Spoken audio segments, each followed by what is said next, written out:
the rim. Garnett on the slam. Oh, here's a Curry way downtown.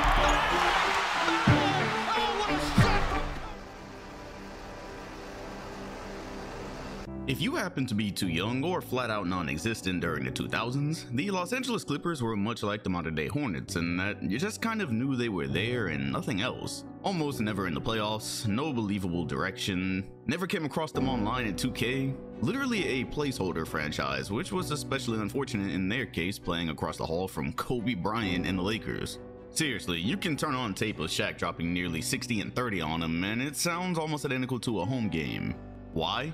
Well, I've done a whole video about the role Donald Sterling played or didn't play as owner, and well yeah, if you want the deep dive on him specifically, I'll leave it linked. Long story short, he did any number of things to essentially sabotage his organization, including but not limited to being a general racist piece of garbage, lowballing his players during contract negotiations, allowing executive Elgin Baylor to take the fall for almost any shortcomings. Yeah, especially with clipped now being a thing, I could probably make a whole new video just with the contributions that Donald made to their general lack of fortune or success from day one.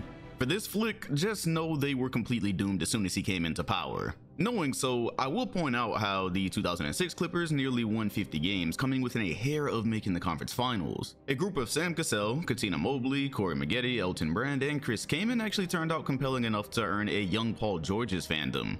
A fact I truly didn't believe when he told me he'd grown up a Clippers fan during the Lakers dynasty. Naturally, this would lead you to question why a fairly young team not only didn't make the playoffs a year later, but then faded into general obscurity until their next draft hit. Here's how I'd tell it. The returning group didn't do a whole lot worse than 06, they just regressed enough record-wise to be fighting for their playoff lives out west. It also didn't help matters when in February, promising young guard Shaun Livingston destroyed nearly every part of his knee in what is very likely a top sports injury of all time. As you can imagine, his role with the unit was only due to grow in importance given Sam Cassell's age going forward. Coming up to season's end, Los Angeles barely controlled its own fate, then proceeded to shit the bed against Sacramento, prompting Elton Brand to call out his teammates for lack of effort. Funny enough, this little rarely remembered end-of-year skirmish in the standings was responsible for landing Dallas with the We Believe Warriors in round 1. You know how it ends. From there, 2006's core continued decaying when Brand dislocated his shoulder in December, Chris Kaman fell to foot injuries, meanwhile negotiations led to a mutual parting with Cassell. It was time for an official new direction. At pick 7 in the 2008 draft, the Clippers selected Eric Gordon to start over on the wing, while much more subtly selecting DeAndre Jordan at 35. Continuing to reset, Katina Mobley and Tim Thomas were sent packing to New York for younger, star power forward Zach Randolph, who of course only managed 39 games in light of a knee injury.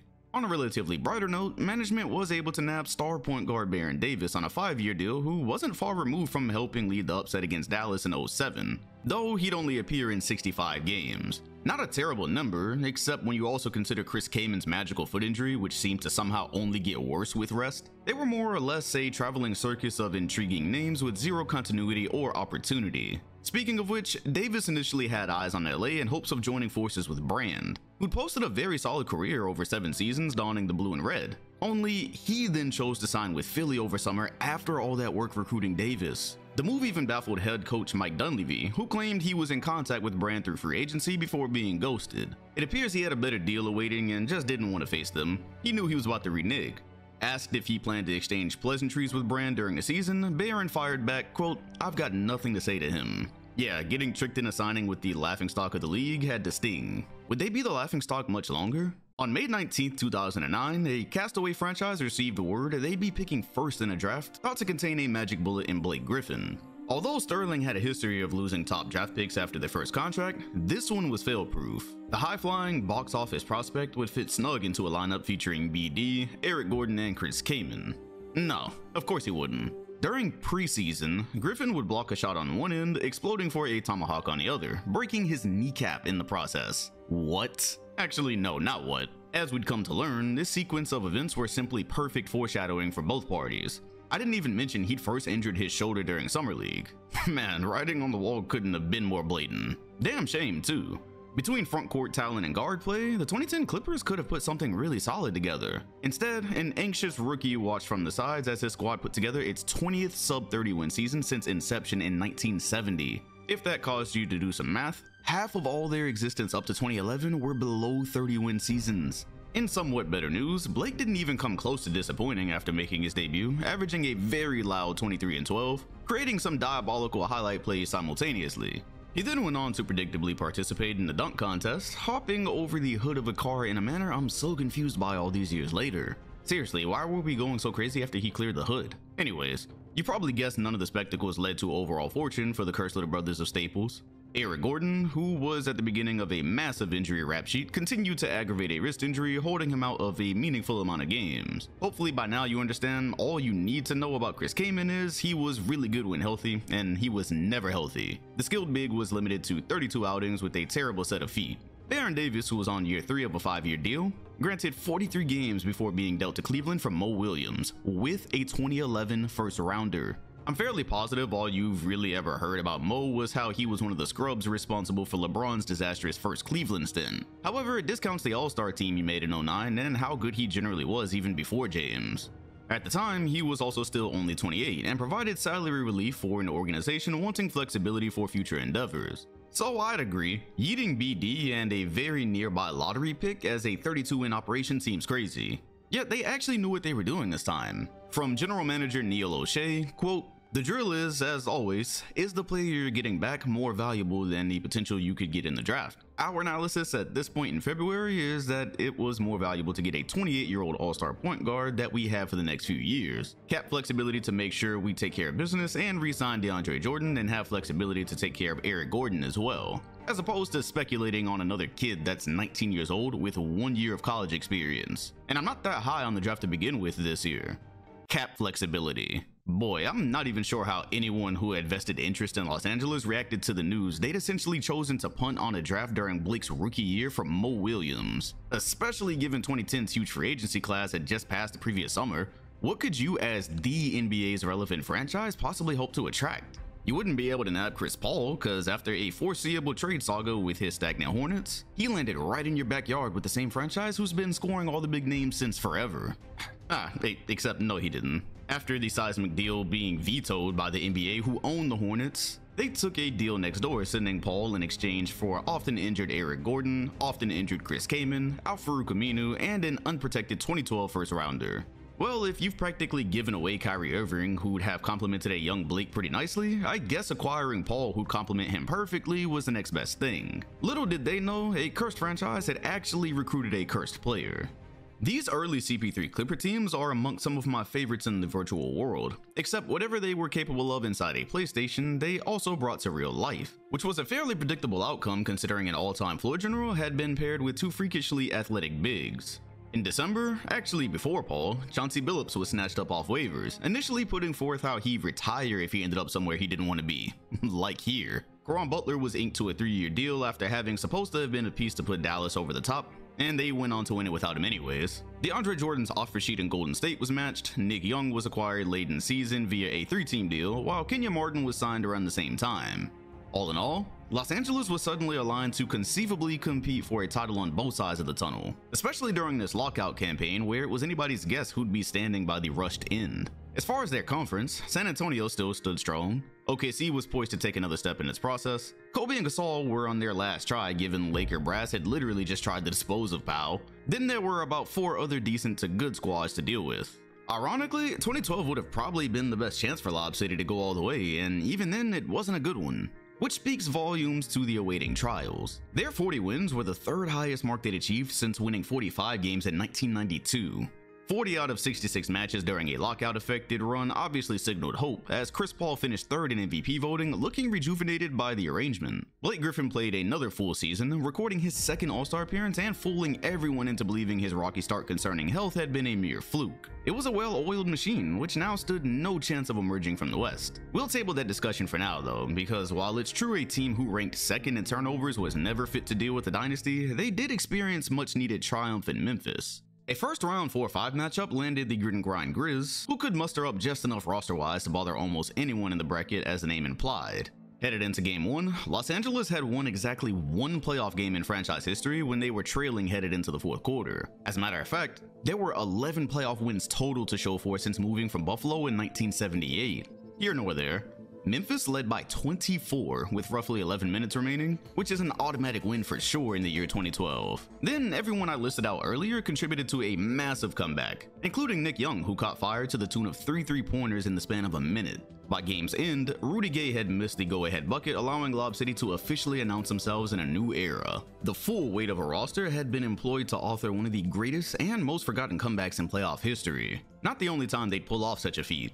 Even with Caron Butler breaking a bone in his hand, Vinny Del Negro had gone 10 deep to help squeeze by in a grueling 7-game classic, the kind of series teams typically don't recover immediately from. Tired and battered, a group who'd found their first bit of fortune ran into the San Antonio Spurs at what can only be described as the wrong time. Pop had his crew riding a 14-game win streak into the semis. Speaking of bad timing and the overarching theme of luck we'll no doubt continue to revisit, Paul had quietly aggravated a groin injury in Game 5 against Memphis, where he could be seen sitting out the final minute and a half of the match. True, he was able to finish. He just couldn't hide it against the Spurs when he averaged 9 points on 31% to go with 5 turnovers per game through the first 3 matches, then finished with series averages of 13 points on 36% from the field and 33% from 3. Quote, "He doesn't have that extra burst that he usually has, that extra pop. You can see that," commented Del Negro afterward. Combine it with Butler's hand and Griffin's sore knee, well, you've basically got the recipe for a repeated failure that was the Lob City era. 2012 would have been their best shot in my opinion, mostly due to the terrible injury luck we'd see going forward, and the league around them being so hindered by the fast-paced lockout schedule. If I'm right, then 2013 might have been their best chance based on roster reasons. Enter electric bench scorer Jamal Crawford, who was entering his 4th year of being mentioned in 6 Man of the Year talks, while coming up on a decade of being a top-scoring role player in general. Enter Matt Barnes, who'd come in mostly to do dirty work while strengthening the wing rotation. Truthfully, the moves felt a bit inconsequential with, as usual, the existence of their counterparts. Kobe and company had set out on a mission being forced to deal with the super team era, acquiring Dwight Howard and Steve Nash without having to give up Pau Gasol. For the first time in history, both Staples Center tenants could be fully expected to compete for a title. Could the Battle of LA have been set up any better? If they could overcome their rivals, Oklahoma, San Antonio, and even Denver were formidable opponents. Not to mention Memphis, who they just barely beaten, stuck around, along with the upcoming Warriors who'd blip on everyone's radar for the first time here. Western Conference hoops truly weren't made to be survivable. Well, the Clips did, as a relatively healthy campaign allowed Paul and company to pull out nearly 60 wins. Still only good enough for 4th in the standings. The good feelings entering the postseason remained as after April 7th, Lob City had A, clinched their first Pacific Division title in franchise history, and B, did so by completing a season sweep of the Lakers who'd fallen completely apart.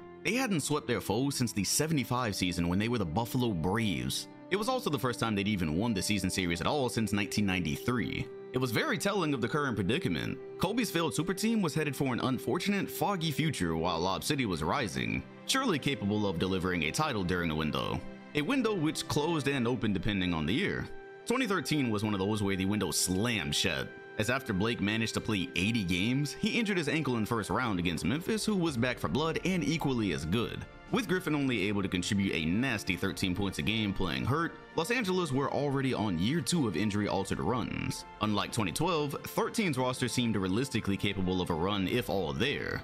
Try again next year, I guess.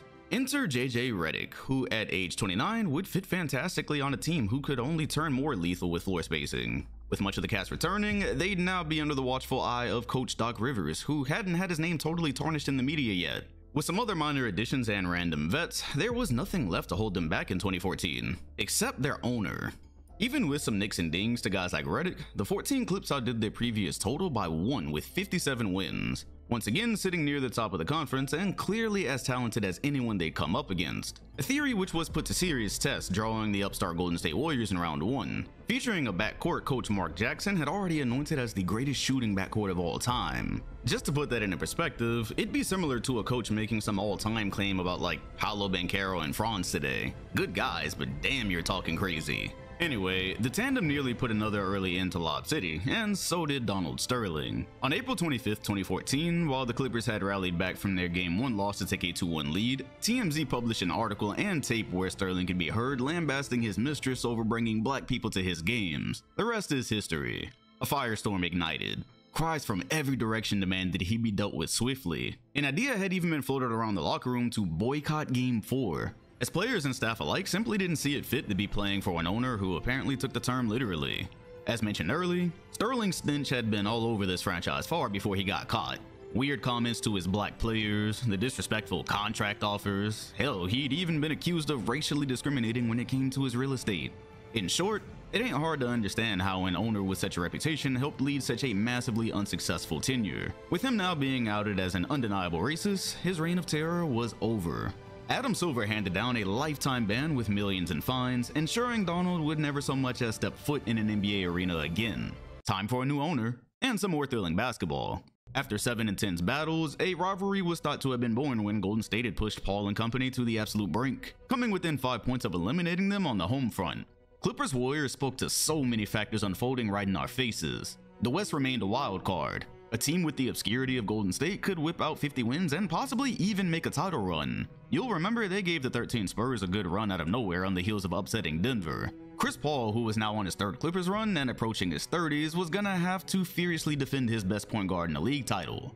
It was still him for the moment, only Steph had now shown some serious goal and probably wasn't going away. Speaking of which, standings willing, it would be a furious battle to the top. Given how San Antonio appeared to be aging out, who'd pick up the torch? OKC with its dynamic duo? New Golden Kids? Would James Harden catch it as a now #1 option? A chance at influencing said topic was granted in round 2, where Durant and Westbrook awaited with a beautiful chance for the winner to end up in the finals. I actually remember Steve Smith on NBA TV specifically choosing Heat Clippers as the upcoming matchup. An all-beach finals he called it.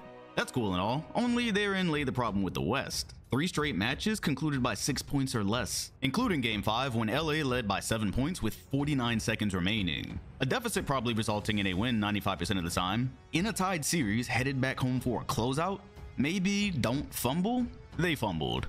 The Clippers as we've known them have either been injured or watched success slip from their fingertips. No in between. An impossible Durant 3 opened the floodgates. He scored again, then Chris Paul turned it over, apparently trying to avoid a foul. Not at all sure why he jumped here. Westbrook took an incredibly bad shot down too, where he was allegedly fouled going for 3, getting free points during clutch time. Paul again lost his handle on the game-winning attempt, and so were the 2014 Clippers. Maybe you don't remember how controversial the out-of-bounds call involving Matt Barnes was. Quote, "Everybody knows it was our ball. The bottom line is that they thought it was a foul and they made up for it. In my opinion, let's take away the replay. Let's take away the replay system. That was our ball. We win the game. We got robbed because of that call. It's clear. Everybody in the arena saw it.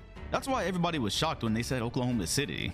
That was our ball. Whether it was a foul or not, it was, but they didn't call it." Rivers had reportedly been so confident it was their ball, he was drawing up plays in the huddle. Obviously, this is no bail for a team who kind of just smoked their chances as well. It all speaks to a larger issue of how this group's potential could virtually always be summed up in a what if.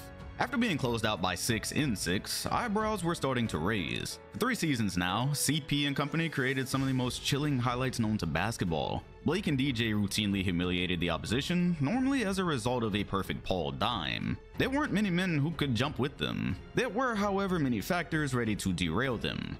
So far, injuries and fumbles had done the trick. Which would strike in 2015?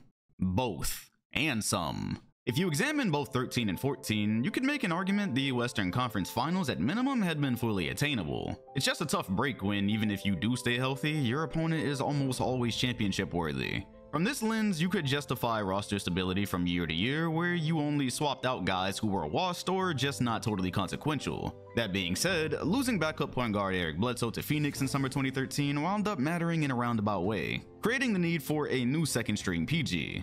Midway through January 2015, enter Austin Rivers, coincidentally, son of head coach Doc Rivers. Austin had so far made for a solid pro, just not anything organizations were going out of their way for. You could even argue guys in his situation get traded, maybe get a shot with a couple teams, before having to pull it out the mud in the G League or just disappearing for good. Coach's son, on the other hand, was given a spot some members on the roster felt should go elsewhere. Say maybe to Nate Robinson, who was granted a 9-game sample.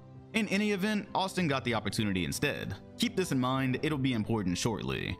Experiencing everything in real time, nobody could argue with another 56-win season. Earning second seed behind? No, not San Antonio. The Golden State Warriors in a single year had gone from a decent upstart team who could conceivably contend years later to the outright favorite at supersonic speed, winning 67 games and marking their territory with a taste of what was to come in the shooting revolution.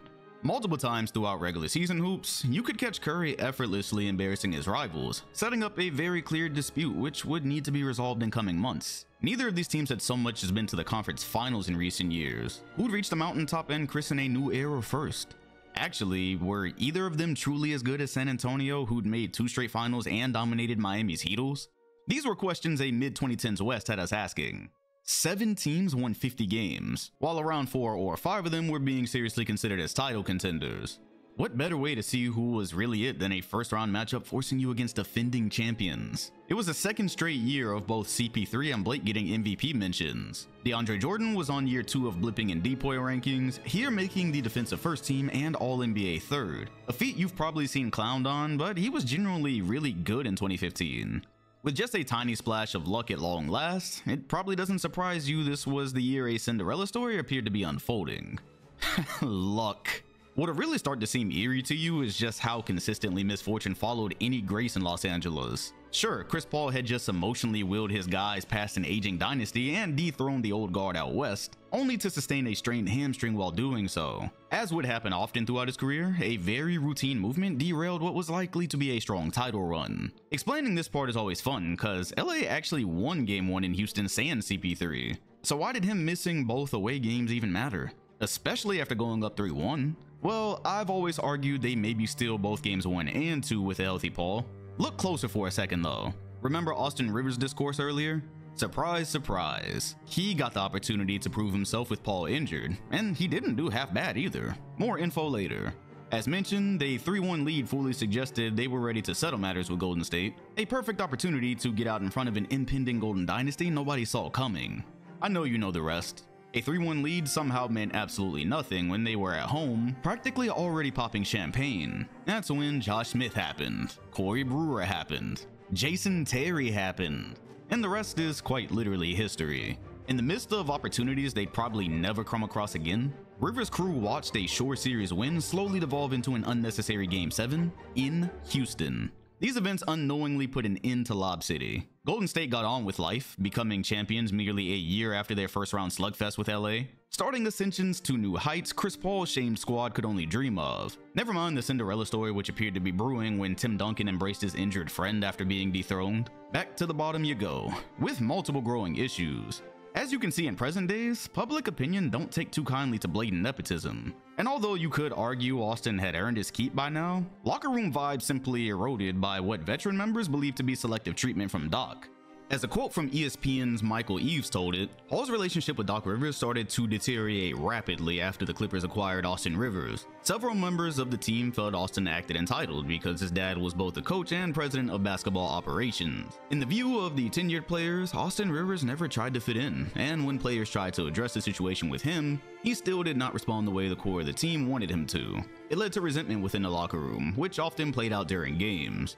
One of Paul's biggest contentions with Doc was that Paul and other players felt Doc treated Austin more favorably than other players. He would yell at guys for certain things during games and practices, but not get on Austin in the same manner for similar transgressions. I will importantly note in a 2017 tweet, Rivers called BS. However, Zach Lowe also chimed in. Quote, "The culture had eroded. Insiders complained about a lack of accountability, about practices and shoot-arounds starting late, and Austin Rivers carrying himself like an anointed superstar. Regardless of how it all went down, as I've often mentioned to you all, everything in life is optics. It doesn't really matter what happened, it matters how the players felt." And both Matt Barnes and Steven Jackson, who directly experienced it all, more or less support Zach and Mike's quotes. Their info pushes us up a bit in time to when Rivers gave Rivers a 3-year, $35 million deal, which pretty much indicated the end of their pursuance of Kevin Durant. Problem was, older players who were also negotiating to return felt they hadn't been prioritized, also believing Austin was basically being kept around in the league by his father. Was it fair? I find it interesting only because this was directly after he had a sizable career moment against Portland, filling in for the again injured Chris Paul, getting injured himself in the process while showing tons of grit. You really couldn't even argue by 2016 that he wasn't a solid role player or only in the league due to his father. Still, given reports, I could understand where anger and resentment began. In any case, as mentioned earlier, it was all falling apart. Aside from just having fumbled the best chance they'd ever get, DeAndre Jordan had made up his mind. He was skipping town for Dallas. Well, he made up his mind for a second anyways. Then we sat through one of the more bizarre events in free agent history. Rivers and his core throwing a team meeting at DJ's house for one last pitch. In flaming matters, Griffin posted an excellent troll featuring a chair in front of what appeared to be Jordan's door, jokingly holding him hostage. Oh, it was no joke to Mark Cuban. 2016 DeAndre Jordan could have made a tangible difference in Dirk's final days. To contextualize it, the four-man lineup of Paul, Redick, Griffin, and Jordan had been the most efficient lineup of 2015. Losing him wasn't acceptable. Shortly after, he apologized publicly to both Cuban and Dallas, agreeing to stay in Los Angeles after a change of heart and more money than Cuban could offer.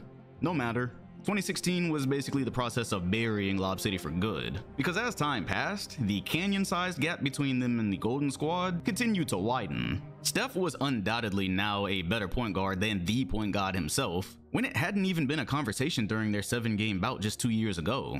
The roster, basically grasping at straws, with the strangest assortment of relevant names in some time, all while things officially began to nosedive for Blake Griffin. By now, he was undoubtedly a top power forward, while easily being the most exciting, maybe even in history.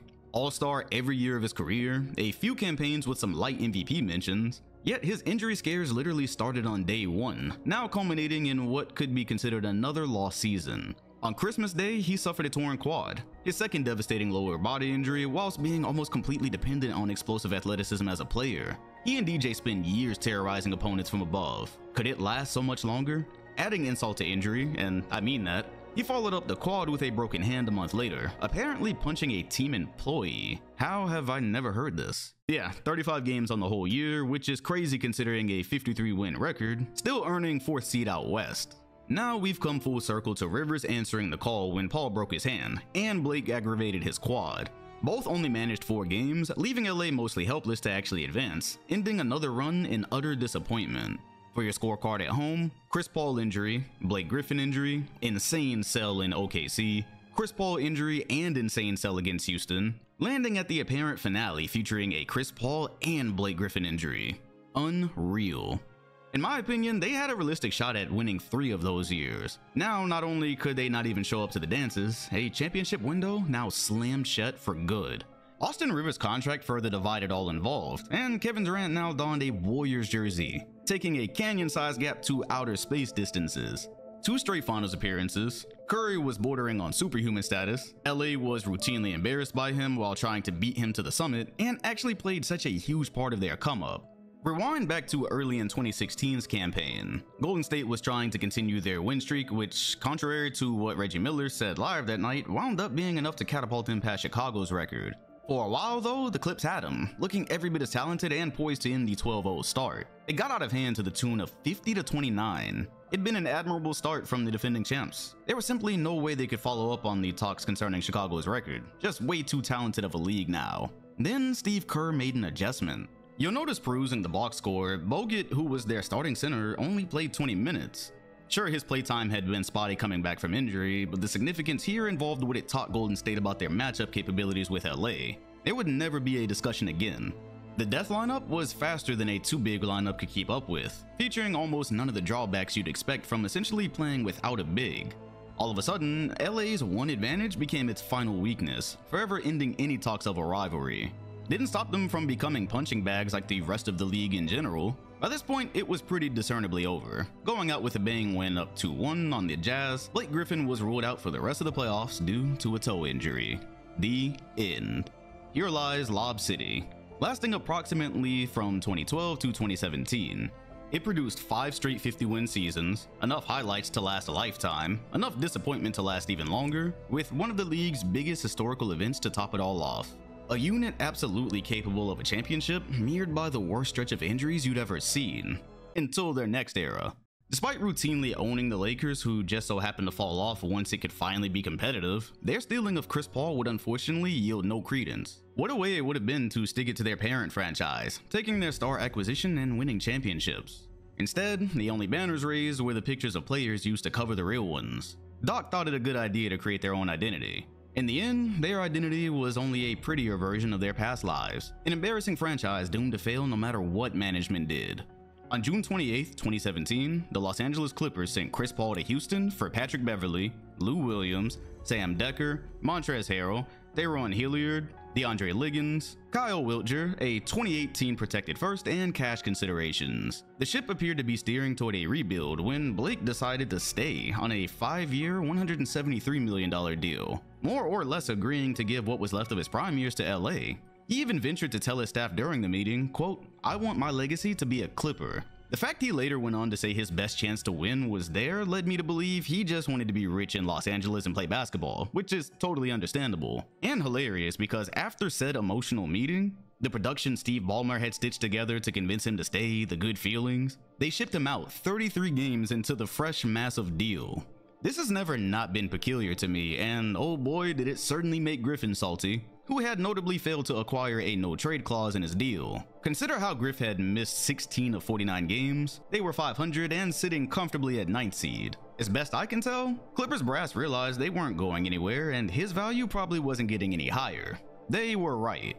Still, insane business practice to basically tell him how he's found a home and is so important, just to instantly send him to Detroit of all places instead of, I don't know, helping him with a sign-in trade to somewhere else he actually wanted to be. When you realize he probably signed in LA for the off-court factors, this detail makes it even crazier. In return, they took back Tobias Harris, Avery Bradley, Boban Marjanovic, a first and second round draft pick. You may think it all ended there, except they still managed a 500 record. You know well enough 42-40 doesn't yield playoffs out west, yet the roster remained competitive.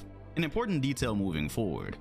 With the 12th and 13th picks of the 2018 draft, Los Angeles selected both Miles Bridges and Jerome Robinson, immediately turning Bridges and 2 future second-rounders into Shai Gilgeous-Alexander, a slender guard out of Kentucky who could slot right into the void left by Paul. DeAndre Jordan did get a move on this time, leaving for Dallas as he no longer fit the timeline here. Picking up Zubac and Shamet over the season, this random assortment of role players posted almost 50 wins in 2019. For reference, one less win than George and Westbrook's Thunder. Lob City crashed and burned, but I've got to commend them for almost seamlessly transitioning from one era to the next, somewhat similar to how Boston did it a couple years earlier. They didn't just go out for a good campaign, however, they challenged KD's Warriors in round 1. During Game 2, this placeholder unit erased a 31-point deficit to win and tie the series, one of the most insane anomalies for a single game to date. Eventually, it ended in 6, which is still an astronomically better result than anyone would have expected in a series where Lou Will was leading the charge. They'd proven to be well-rounded, entertaining, and had assets around their young draftee, more than enough for Clipper brass to work with headed for the future. That's when we randomly arose on a summer day in 2019 to learn out of absolutely nowhere these perennial, historic losers had pulled a power play acquiring both Paul George and Kawhi Leonard. Huh? Okay, context. The Warriors had just lost both Klay Thompson and Kevin Durant on their way to losing out on a three-peat, unofficially ending their dynasty.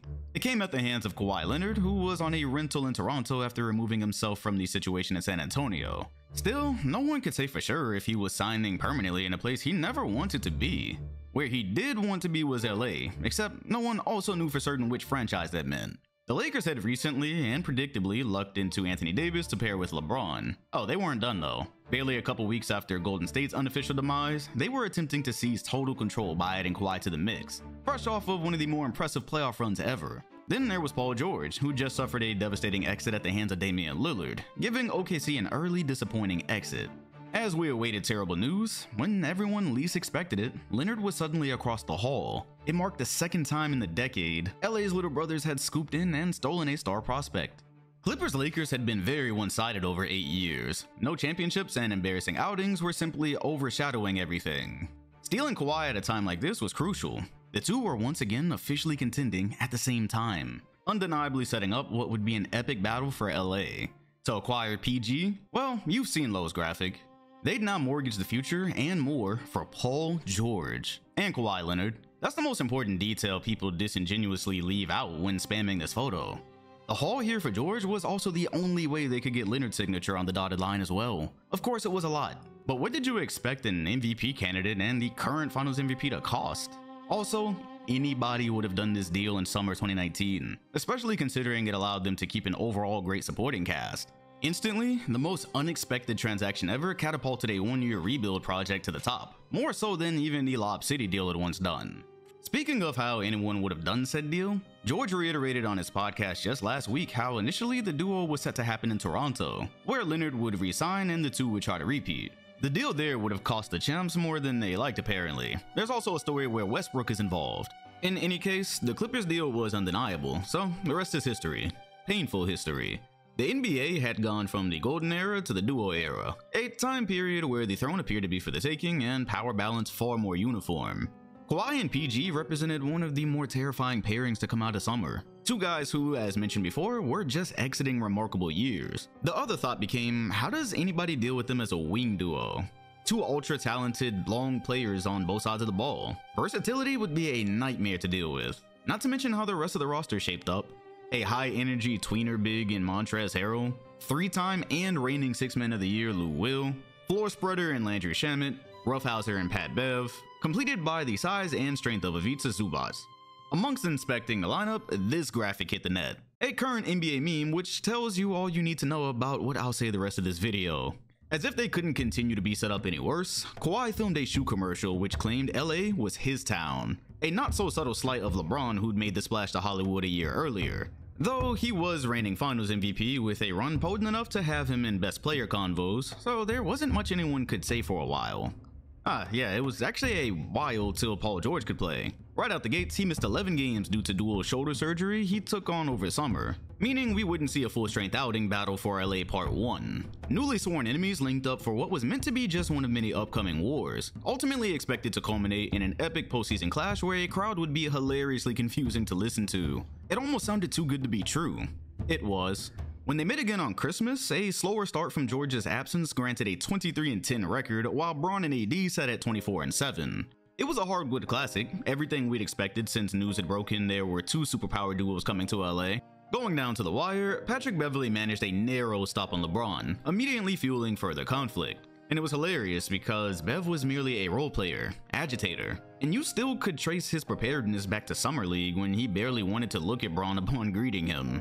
These small moments where he could get the best of a more talented player fueled him. So here he was nearly halfway through 2020, which looked entirely liable to end in a title.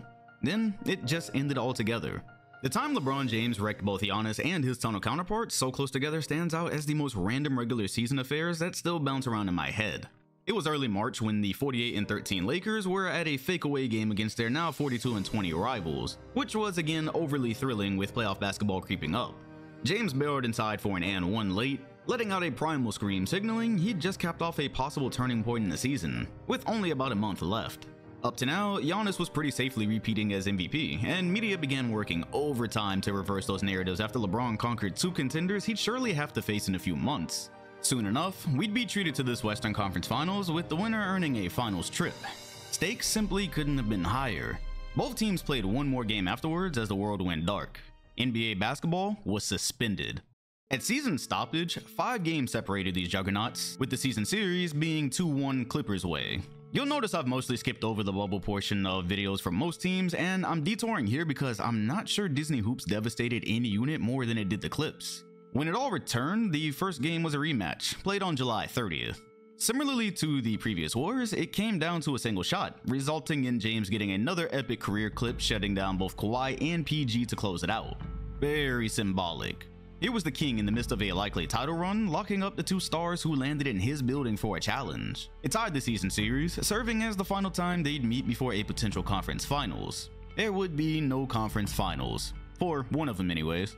In just one of many flameouts, the ship would crash and burn, this time of really no misfortune but their own. Okay, and maybe the bubble. After escaping Luka's wrath in round 1, a semifinals with Denver was going as expected. LA gaining a 3-1 lead headed toward what everyone had been expecting for around a year now. Then Denver ran off one game and another, leading to a Game 7 with no crowd influence. What ensued is probably the worst collapse in NBA history. Well, actually that might have been Game 5 when the Clips led for 40 minutes and 17 seconds of game time, still managing to lose with a third-round grudge match against the Lakers waiting on the table. In what world would a team as talented as the Clippers, as expected as the Clippers, featuring the finals MVP and another superstar lose 3 straight games with so much at stake? In the COVID world. I maintain this many years later, there's just no way Denver pulls it off in a real setting. Not taking away from what they'd accomplish later, but those two teams in this specific season, you're asking me to believe they come back down 3-1 twice in a row with crowds and travel involved? I'll never choose to believe it, and a lot of the members don't either. They just take it a step further than I would.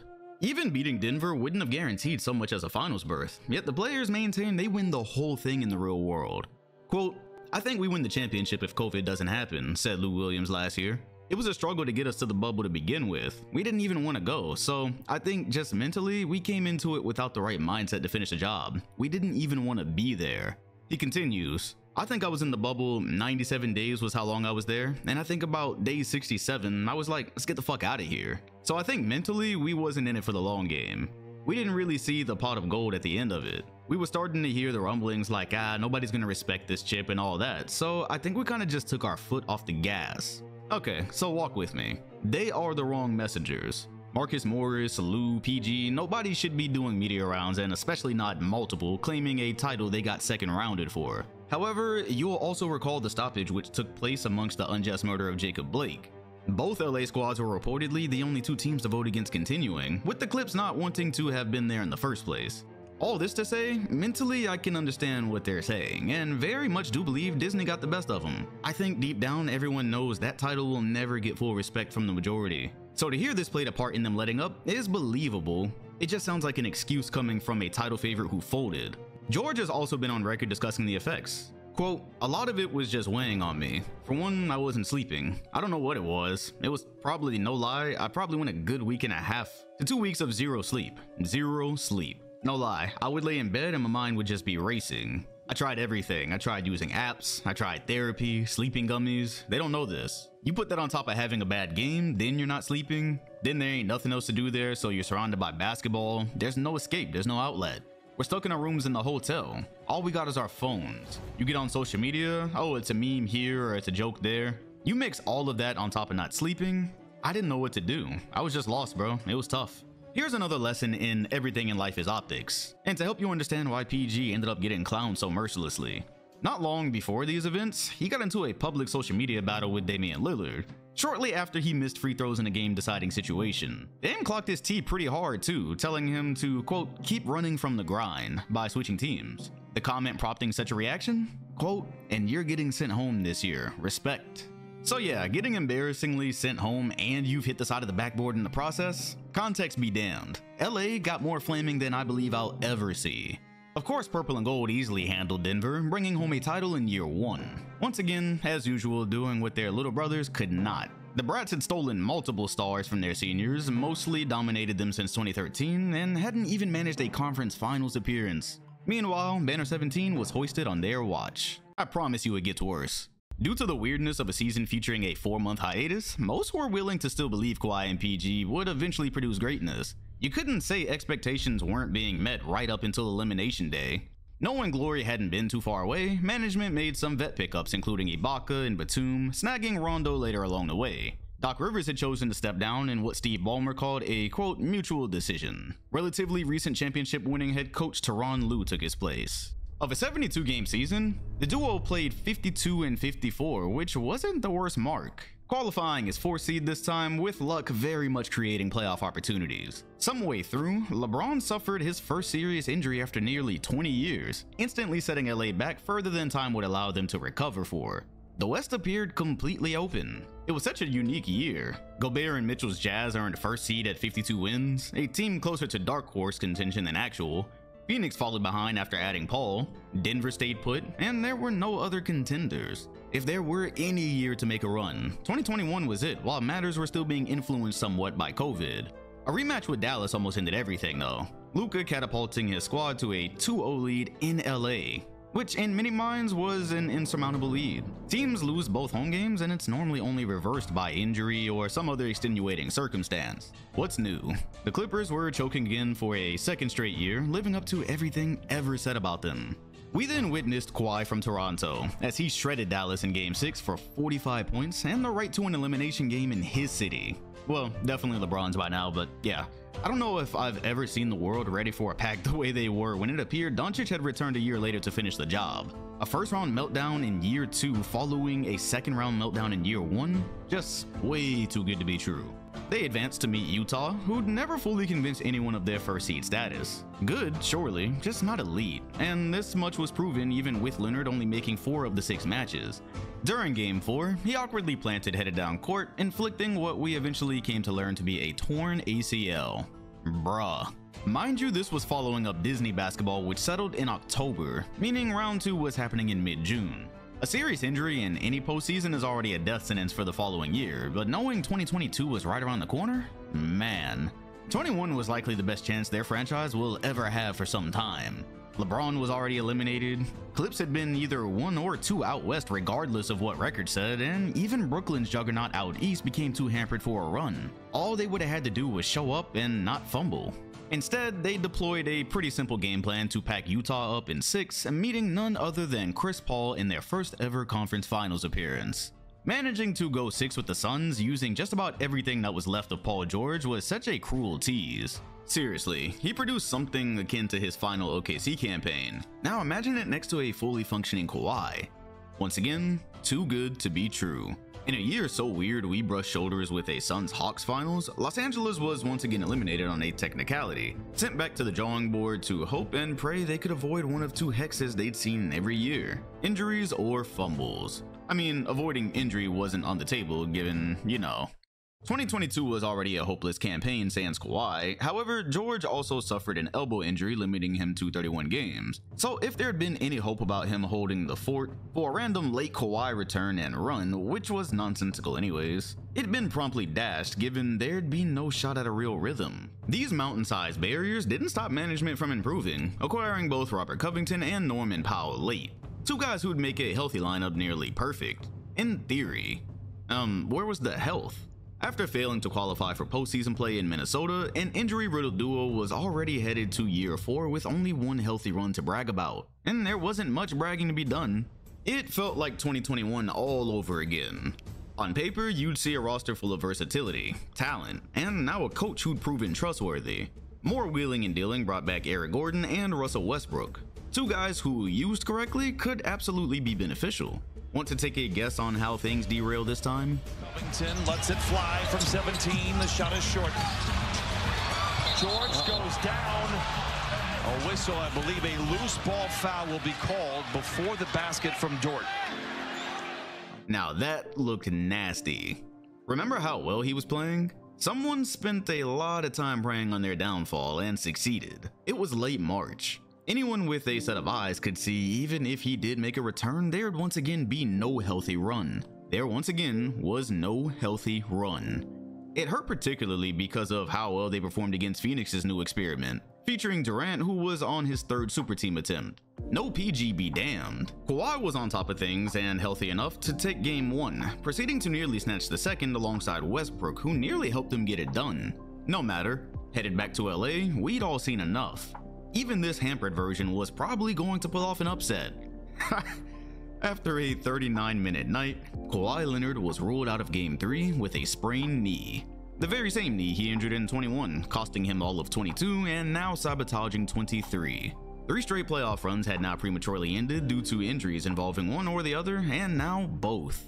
Even with Westbrook alone, LA hilariously remained competitive, which was only a sad reminder of how well the roster had been constructed and how it was becoming likelier by the year nothing would ever come of it. On October 31st, 2023, the Clippers acquired James Harden and PJ Tucker for Marcus Morris, Robert Covington, Nick Batum, KJ Martin, a 2028 unprotected first, 2 second rounds, a 29 pick swap, and an additional first round pick from OKC.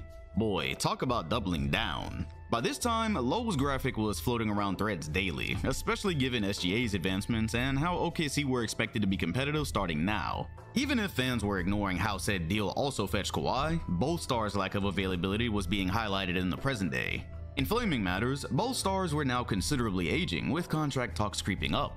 Kawhi got his 3-year extension in January, while discussions surrounding PG's deal became sketch almost immediately.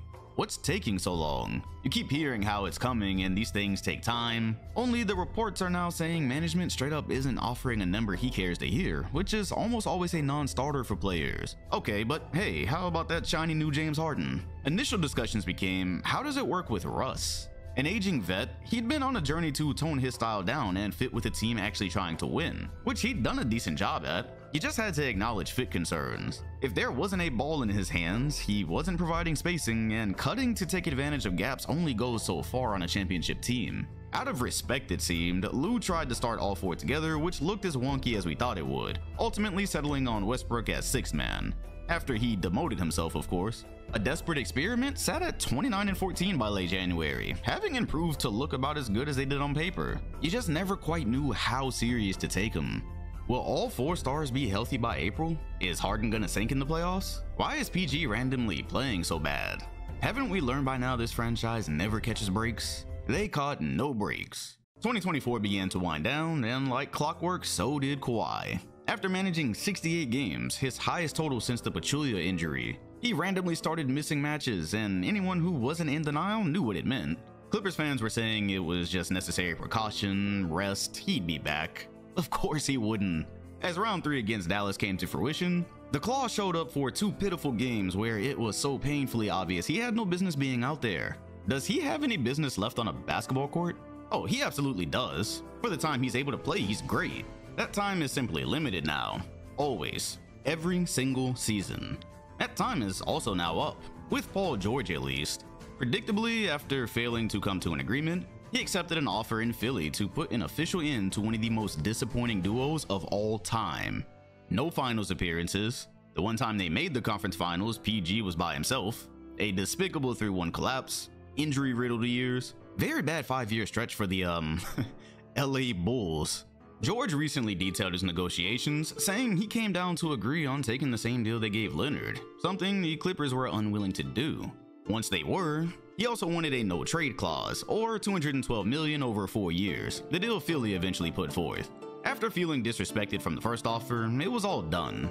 Just like I've been looking at for around 2 years now. I used to bring up the duo's contract situation relative to how much they were getting hurt every chance I got if the video called for it. Today, we can say the writing had been on the wall for our present timeline. I guess it ain't all bad.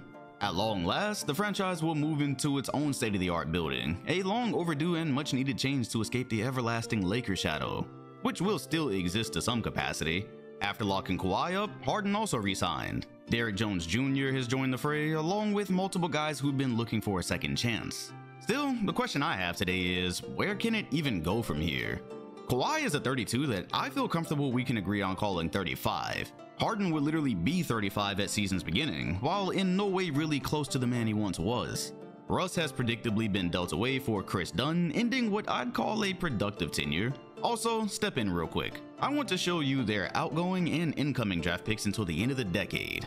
Bro, they went so hard into this roster, the only option was to win. And since that never happened, even on their best day, this is what they're left with. Rest in peace to Jerry West as well. He helped engineer the move away from Lob City and did the absolute best job anyone could have in advising them to instantly return to contention. I myself have lived every moment of their rise to where they are today, and it's been truly remarkable to watch. Between the two eras, I'm unsure which was worse.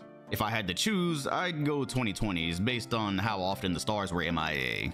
Regardless, I'm not sure there's anything like this in sports. A curse transcending eras, almost duplicating its production amongst the two groups. Moving forward, I wouldn't expect any more healthy runs out of Kawhi Leonard, and the roster as it is today is not a championship team. Looking at the new Intuit Dome though, I think organizationally, they'll just be happy to have a decent product on the floor. Those Jumbotron t-shirt cannons ain't paying for themselves. Important future factors remain unclear, like how the next 3 years of Leonard's deal will look. We'll be making $50 million or more each time. It gives very similar vibes to when Kevin Durant signed an extension in Brooklyn thinking he had his friends with him only to end up needing a trade soon after. If something happened to Harden, the roster would be left to Kawhi and company, which really would just be the roster itself most likely. It's been a journey, and we'll be watching for where the Clippers steers next. And for a franchise who's lost so many years to misfortune, they can only hope the new direction is finally clear of it.